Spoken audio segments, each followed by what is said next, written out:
اعوذ باللہ من الشیطان الرجیم بسم اللہ الرحمن الرحیم سبحانک لا علم لنا الا ما علمتنا انک انت العلیم الحکیم۔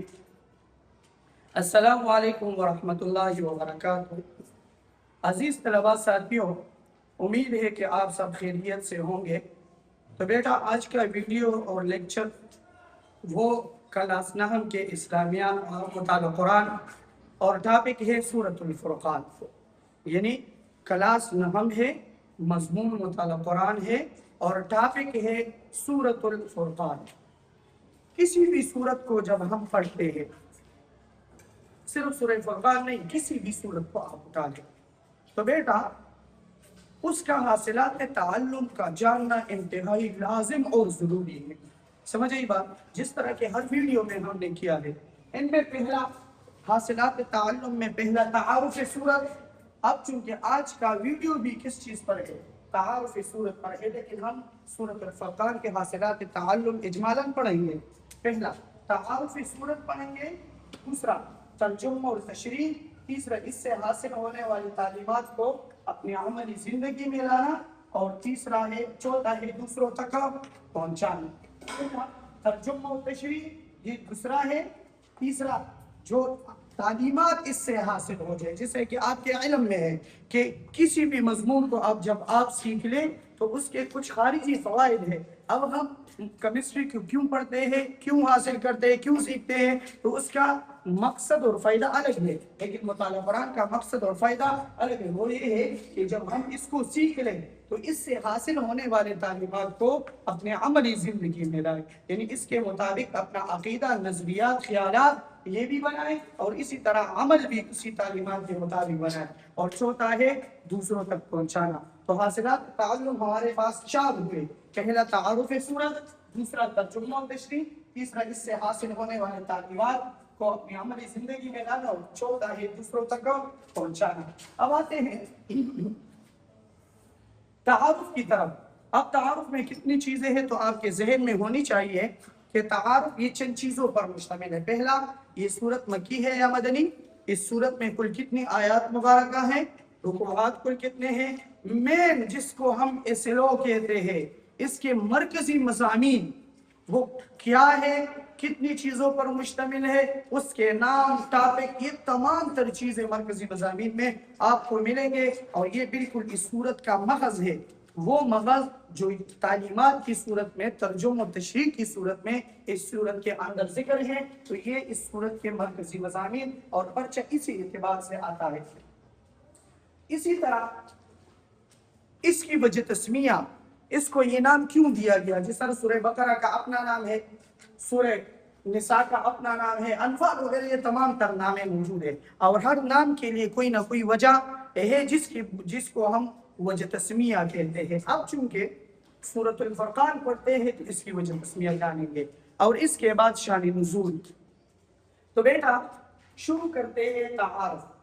تو سورۃ الفرقان یہ مکی صورت ہے، یہ ہجرت مدینہ سے پہلے نازل ہونے والی صورت ہے، یعنی مکی صورت ہے، اور مکی آیات مبارکہ وہ صورتیں اور وہ آیاتیں ہیں جو ہجرت مدینہ سے پہلے نازل ہونے والی ہو، اور مدنی صورتیں، مدنی آیات مبارکہ وہ ہے جو ہجرت مدینہ کے بعد نازل ہونے والی صورتیں اور آیات ہوں۔ تو پتہ چلا کہ سورۃ الفرقان یہ مکی صورت ہے، تو ہجرت مدینہ سے پہلے نازل ہونے والی صورت ہے۔ اب ان میں آیات کی تعداد، تو بیٹا ان میں آیات کی تعداد 77 یعنی 77 یہ ان میں آیات مبارکہ ذکر ہے، کیونکہ کبھی کبھی پارٹ فرسٹ میں سوال آتا ہے کہ فلاں سورت یا سورہ فرقان، یہ جو بھی سورت اٹھا دے، سورت مبارکہ میں کل آیات ہے تو اس میں 4 آپشن ہوں گے، اگر سورہ فرقان ہو 77 یا کوئی بھی سورت ہو تو اس کے مطابق آیات مبارکہ لکھنا ہے۔ اسی طرح رکوعات، تو رکوعات کی تعداد 6 ہے، یعنی سورۃ الفرقان میں 77 آیات مبارکہ اور 6 رکوعات ذکر ہے، یعنی یہ سورت 77 آیات اور 6 رکوعات پر مشتمل سورت ہے۔ اسی طرح وجہ تسمیہ، وجہ تسمیہ میں نے آپ کو کہا کہ اس کو یہ نام کیوں دیا گیا اور اس کے نام رکھنے کی وجہ، تو یاد رکھیں بیٹا کہ اس سورت کا پہلا لفظ، پہلی آیت میں پہلا لفظ وہ قرآن مجید میں اس کو الفرقان کہا گیا ہے، جو پہلی آیات ہے تو اس میں لفظ فرقان کا ذکر ہے، اور قرآن مجید کو یہ لفظ فرقان کہا گیا ہے۔ اب فرقان کسے کہتے ہیں؟ فرقان کا لفظی اور لغوی معنی ہے دو چیزوں کو کے درمیان فرق کو واضح کرنا، یعنی دو چیزوں کو الگ کرنے والا۔ اسی طرح الفرقان کا معنی جب قرآن کی طرف نسبت کی جائے تو حق اور باطل میں فرق کرنے والی کتاب۔ تو چونکہ اس سورت کی پہلی آیت میں قرآن مجید کو الفرقان کہا گیا ہے، تو اسی مناسبت کی وجہ سے اس سورت کا نام بھی سورت الفرقان رکھا گیا ہے، کیونکہ یہ اس آیت مبارک کے پہلے لفظ میں آیا ہے۔ یہ تھی وجہ تسمیہ، اس وجہ سے اس سورت کا نام رکھا گیا۔ تو بیٹا دوسری چیز، ہم نے چار چیزوں کا تذکرہ کیا۔ پہلا، یہ سورت مکی ہے، پہلا۔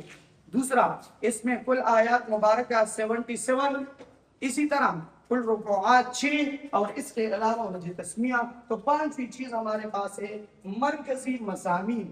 یہ وہ مرکزی مضامین اور اصلوں ہے جس کی بنیاد پر پرچہ بھی آتا ہے اور اس سورت کو بھی یاد کیا جاتا ہے، اور اس سے سوالات اصلوں کے بنتے ہیں۔ ان میں پہلا مرکزی مضامین میں پہلی چیز، اس میں ذکر کیا جائے گا معبودان باطلہ کی بے بسی، یعنی اللہ تعالیٰ نے حکم دے دیا کہ ایک اللہ کے علاوہ کسی اور کی عبادت نہ کریں، اور ایک اللہ کے علاوہ کسی اور کی وحدانیت نہ مانیں، یعنی توحید باری تعالیٰ یہ صرف اللہ تعالیٰ کے لیے ثابت ہے، اور عبادت یہ صرف اللہ تعالیٰ کے لیے ثابت ہے۔ تو لہٰذا نہ بتوں کو شریک کر لے اللہ تعالیٰ کے ساتھ، اور نہ بتوں کی عبادت کرے، کیونکہ اللہ کامل قدرت والا ہے، طاقت والا ہے، مشکل کشا ہے۔ تو لہٰذا اسی طاقت اور قدرت کی بنیاد پر اللہ یکتا بھی ہے اور اسی طرح عبادت کا لائق بھی ہے۔ اور اس کے مد مقابل جو شرک کرنے والے لوگ ہیں، جن چیزوں کی شرک کی جاتی، جن چیزوں کو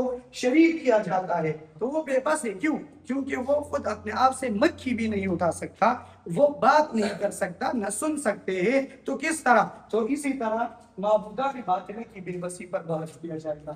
دوسرا، ظلم، کفر، جہالت سے گریز کرنے کی تلقین ہوگی۔ تو عام حکم ہوگا انسانوں کو، چاہے مسلمان ہو یا کافر، تو ان کو ترغیب دی جائے گی، تعلیم دی جائے گی، تلقین دی جائے گی کہ ظلم سے اپنے آپ کو بچاؤ، کفر سے اپنے آپ کو بچاؤ، اور جہالت سے گریز کی تلقین کی جائے گی۔ جہالت سے مراد یہ کہ اللہ کے علاوہ نہ کسی اور کی وحدانیت پر یقین رکھے، صرف اللہ کی یکتا ہے، اور وحدانیت صرف اللہ کے لیے ثابت ہے، لہٰذا اللہ ایک مانے اور اللہ کے علاوہ کسی اور کی عبادت نہ کرے۔ اسی طرح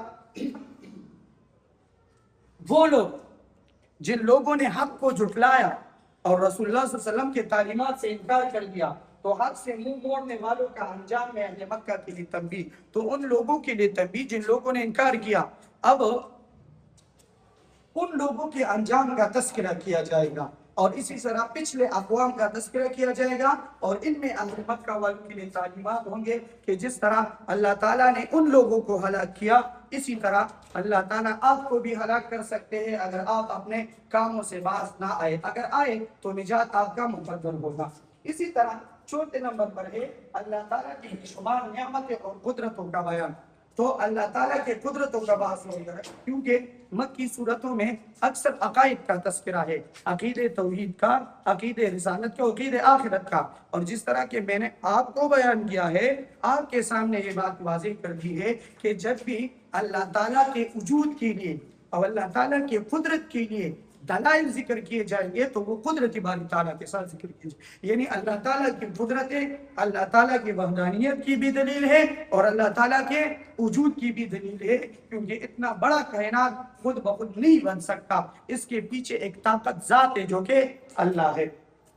اب پانچواں نمبر، نبی کریم صلی اللہ علیہ وسلم کی تعلیمات اور قرآن مجید کے بارے میں کفار اور مشرکین کے اعتراضات کے جوابات۔ تو پانچواں ہے جن شبہات کی بنیاد پر اور جن اعتراضات کی بنیاد پر کفار انکار کرتے تھے قرآن مجید سے اور اسی طرح رسول اللہ صلی اللہ علیہ وسلم کے تعلیمات اور رسالت سے، تو اس کے مدلل جوابات سورہ فرقان میں بیان ہوں گے۔ اسی طرح سابقہ اقوام کا تذکرہ، تو بیٹا سابقہ اقوام میں قوم عاد، قوم سمود، قوم فرعون، قوم لوط، اصحاب الرس، سیدنا حضرت نوح علیہ السلام اور اس کے قوم کا تذکرہ، اور بنی اسرائیل کے واقعات کا تذکرہ اس میں کیا جائے گا۔ کیوں؟ کیونکہ وہ لوگ جن لوگوں نے ایمان لایا ہے ان کو تسلی بھی ہو جائے اور ان کو تسلی بھی ہو جائے کہ اللہ تعالیٰ کی مدد اور نصرت ان لوگوں کے پاس ہے جو اللہ اور اس کے رسول پر ایمان لانے والے ہیں، اور رسول اللہ صلی اللہ علیہ وسلم کے لیے بھی تسلی ہے۔ اور ان لوگوں کے لیے بطور عبرت پیش کی جن لوگوں نے رسول اللہ صلی اللہ علیہ وسلم اور اللہ کی تعلیمات سے انکار کیا تھا۔ تو جس طرح قوم فرعون نے انکار کیا، اللہ نے ہلاک کیا، قوم عاد نے انکار کیا، قوم سمود نے انکار کیا، ان کو اللہ نے ہلاک کیا، تو اسی طرح ان لوگوں کو بھی دنیا میں بھی ہلاکت ہے اور آخرت میں بھی جہنم ہے۔ تو اسی طرح چلو آخرت کا تذکرہ۔ پھر اخلاق و کردار کے حوالے سے جو عباد الرحمن ہو، مومنین ہو، ان کے صفات کا تذکرہ، تو گویا کہ سورہ فرقان میں مؤمنوں کے اوصاف کا بھی تذکرہ کیا جائے گا۔ اور اس طرح اللہ تعالیٰ کے فرمان برداری کی دعوت کہ اللہ کی فرمان برداری کرو کیونکہ اس میں نجات ہے، توحید کا اقرار کرے۔ کیوں؟ کیونکہ اللہ ہی وحدہ لا شریک ذات ہے، اس کے علاوہ کوئی وحدہ لا شریک ذات نہیں، نہ اس کے ساتھ کوئی شریک ہے، نہ ذات میں، نہ صفات میں، نہ صفات کے تقاضے میں، اور اسی طرح شرک سے توبہ کر لے۔ تو اس کی دعوت اللہ تعالیٰ نے اس صورت میں دی۔ تو یہ مرکزی مضامین بھی ہے اور یہ اس کے لیے اس لوگ بھی ہے۔ تو بیٹا امید ہے اللہ سے کہ آپ نے ان ویڈیو اور لیکچر کے ذریعے ان سوالات کو حل کیے ہوں گے۔ مثلاً ایسے لوگ بنتے ہیں ہمارے آج کے لیکچر میں کہ سورہ فرقان کون سی سورت ہے، یعنی مکی ہے یا مدنی، سورہ فرقان میں کل آیات اور رکوعات مبارکہ بیان کریں، سورہ فرقان کی وجہ تسمیہ بیان کریں، اسی طرح سورہ فرقان کے مرکزی مضامین بیان کریں۔ تو ویڈیو کو بار بار دیکھیں اور اسی طرح اپنے دوستوں کے ساتھ بھی، کلاس فیلو جو ہے اس کے ساتھ بھی شیئر کریں، ان کو بھی ترغیب دے دیں تاکہ اس کو دیکھ لیں اور یہ ٹاپک سیکھ لیں۔